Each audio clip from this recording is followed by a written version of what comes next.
জুয়েল আহমেদ ষাটোর্ধ্ব এক বৃদ্ধ, স্ত্রী, দুই ছেলের সহ আছে অসংখ্য আত্মীয় স্বজন। এক সময় প্রথম শ্রেণীর একজন ব্যবসায়ী থাকা এই বৃদ্ধ এখন বার্ধক্যের কারণে কেউ তার খোঁজ রাখেন না। স্ত্রীর সন্তানও মুখ ফিরিয়ে নিয়েছেন তার থেকে। তবে তার এই অবস্থায় দুই ছেলে ও স্ত্রী এগিয়ে না আসলেও এগিয়ে এসেছেন আল ইহসান মানবিক ফাউন্ডেশন বাংলাদেশ নামের একটি স্বেচ্ছাসেবী সংগঠনের প্রধান উপদেষ্টা জিরানী বাজার এলাকার বিশিষ্ট ব্যবসায়ী হাজী গোলাম জাফর।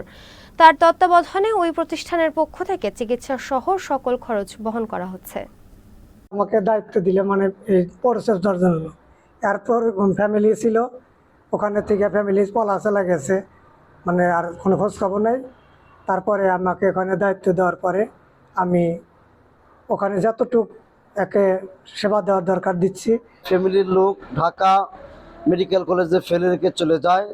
তো আমরা খবর পাওয়ার পর আমাদের অলাভজনক অরাজনৈতিক সংগঠন আল ইহসান মানবিক ফাউন্ডেশনের সহযোগ দ্বারা আমরা ছুটে যাই এবং তেনাকে আমরা আমাদের সাধ্য অনুযায়ী আমরা আলহামদুলিল্লাহ চিকিৎসা করতেছি। আমাদের যে জুয়েল সাহেব যে রুগীটা ঢাকা মেডিকেল থেকে এখানে আনার পর থেকে আমাদের তত্ত্বাবধানে যতটুকু সম্ভব আমরা সার্বিকভাবে সহযোগিতা এবং চিকিৎসা যতটুকু দেখভাল করণে আমাদের দায়িত্ব সেটা আমরা করে যাচ্ছি। তখন আমরা ওই জায়গায় অপারেশন করি, 3 দিন পরে সেই রুগীকে রাখিয়া সে পলাই আইসা পারে। আমরা সেখান থেকে চিকিৎসা করিয়া তারপর জাহানারা ক্লিনিকে জিরানীতে চিকিৎসা করতেছি আমরা সহযোগিতায়।